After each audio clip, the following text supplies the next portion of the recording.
Today I'm going to show you a hoverboard from Mega Motion. This one is a battery rechargeable motorized hoverboard. Basically you balance your body to tilt it forward and backward to control the two motorized wheels. You do have to have a good reflex and good balance to use it. I did one of these before and I love it. And I use it for filming some of the motion stuff that I do. Scary, but at the same time, really fun. Time has moved on and prices have dropped. Lithium battery advanced, so they do last longer and less likely to explode as well. So I bought this one for about just over £200. So I think I paid £205, including delivery from Amazon. I do take on feedback, so some of my video is way too long. So I'm just going to focus on opening up, showing you what your money can buy, and then a quick test drive, and just to show you what it is like in action. Thank you very much for watching, and don't forget to share, like, and subscribe to my channel if you find my information useful. So it comes in two boxes. One is the actual hoverboard itself, so you can buy them on its own, and then another box for all the attachments as such. So I'm going to move this box out of the way. You can get them in different colors, and I opt for a camouflage kind of design. So 3-pin plug for the UK user like me, and a power brick for charging your hoverboard. Information booklet, and because they sell in EU, they do have a EU certificate. I know this is not to everyone's taste. I mean, the last one I got was bright, kind of a metallic purple. So, but I really like the camouflage design. It makes it a lot more sporty. So it does have a kind of an exotic sport look. Plastic construction. Metal wheel. 15 kilometers per hour speed. So the wheels are like that. What size is the wheel actually? 7-inch tire on wheels. And they're not tubes. So these one are solid tires. They do get worn, they can get worn out, but at least they won't get punctured. Because they're camouflaged design, sometimes it's quite hard to find everything. So the power button, so you got power button on this side here, a silver button, and then you got your charging port, which has a plastic gasket cover over the top. I don't know if you can see it, but there's a battery indicator right on top. It's telling me that it's not level.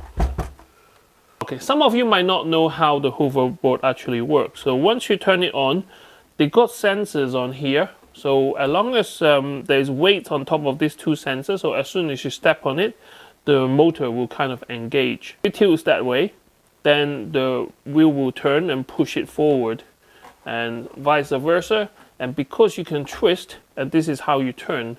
So as soon as you kind of one feet kind of pointing that forward, one pointing backwards, what we'll do is it will engage the motor in such a way that it starts to turn. And this is how you actually engage and control your hoverboard. If you haven't used this before, it does take some time to get used to. Basically, you need to overcome your natural instinct in terms of how to balance on your feet. So quickly step on both of them. So now my feet are on the two sensors. The hoverboard knows that I'm on it, so if I tilt my feet forward, and then it will push me forward. And if I lean backward a bit, then it will go backwards. So how quickly it goes depends on how much pressure you push to the front or the back. So that's how you control it. If you want to turn, all you need to do is 1 foot up, 1 foot down, and then it will turn. I kind of like, don't get me wrong, it might look very easy, but you know, it does take some time for you to get used to. And I've already been playing this for some time, so that's why I know how to control it. But even so, I have to be really careful, because if I fall over, I'm so easily hurt myself. So I do recommend playing this in a big open space with a little bit more, like, you know, personal protection, like helmet. I do like doing things with a bit of risk. Something about like motorized hoverboard on carpet, I do find that you get a little bit more control because of the resistance on the carpet. But hey, that's everyone different, right? And I guess if you're shorter, your center of gravity is kind of better as well. So There we go. All right, and I find getting off harder than getting on, so having my workbench here is actually quite a good idea. Just jump off. So here we go. It does have Bluetooth speaker built in, so let's I'm not going to test it right here. I'm going to build the go-kart and then maybe have a bit of a ride with. When it comes to building the frame for your go-kart, at first I thought it looks quite easy because everything is kind of categorized with numbers. And then when I look at the instruction, this one is an alphabet, so you got like A nut, B kind of a blot. But over here is on numbering, so it doesn't really make sense. Luckily, it's not that many parts, and most of them are different length blocks anyway, so I can figure it out. So if you're not really DIY literate, then you might get stuck.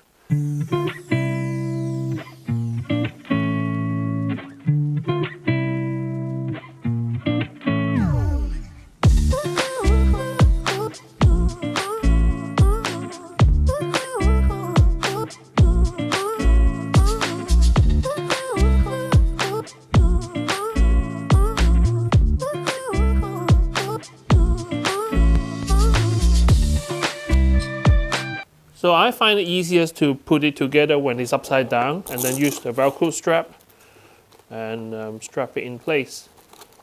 Well, first of all, I think the handle should be, the handle is wrong. The handle should be on the other side. Oh my God. Oh well, if you do make a mistake like I did, no big deal. You don't need to take everything apart. Just swap it around left and right. And what you will find is they will be facing the right way. When you switch it on, it has to be in the level position like this. Because if it is like this and you switch it on, it might actually go forward.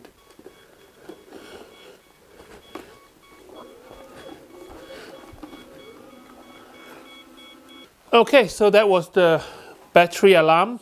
At first I don't know what's going on, so I better stop it. So actually it was the battery. Very simple, like a power brick. Attach your catalyst. There is no light to show you that it's charging on the hoverboard, but on the power brick itself, it got a tiny little LED here. When there's no load, it's on green. At the moment, it's on red. So I presume once it's fully charged, then it will turn to green.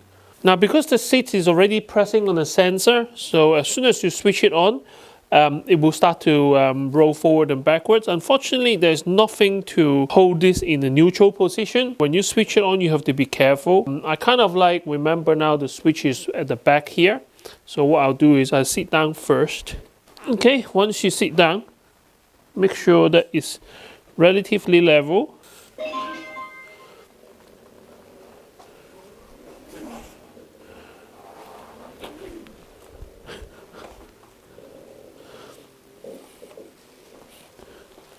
So, I mean, this is a pretty raw kind of a control. My bum is kind of like pushing down onto the hoverboard, but at the same time, you can tilt it slightly forward and backward, but there's not much middle ground. So just to stay still, it has to be like in this position. As long as you tilt it forward, then it starts to move forward. And actually, it's scary fast. When you're sitting down close to the ground, it does feel really fast. Let me see if I can do some maneuvering. Oh dear.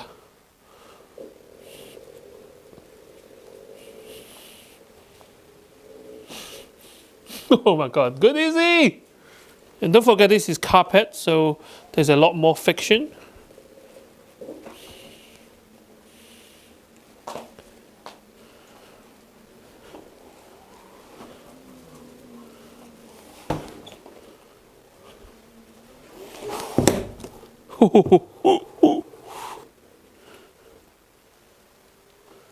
So yeah, is it fun? Definitely. A lot more fun than just standing up. There's a couple of things I wish. So I'm 6'1", 93 kilos. I wish this is a bit longer. because at the moment this is quite not a really comfortable position. I mean, yes, you can play hours on this like this, but it would be so much nicer if it is just that little bit longer. I think for my son, this will be perfectly fine. But for me, I just wish that it is that little bit longer. I find myself turning this way a lot harder than turning this way.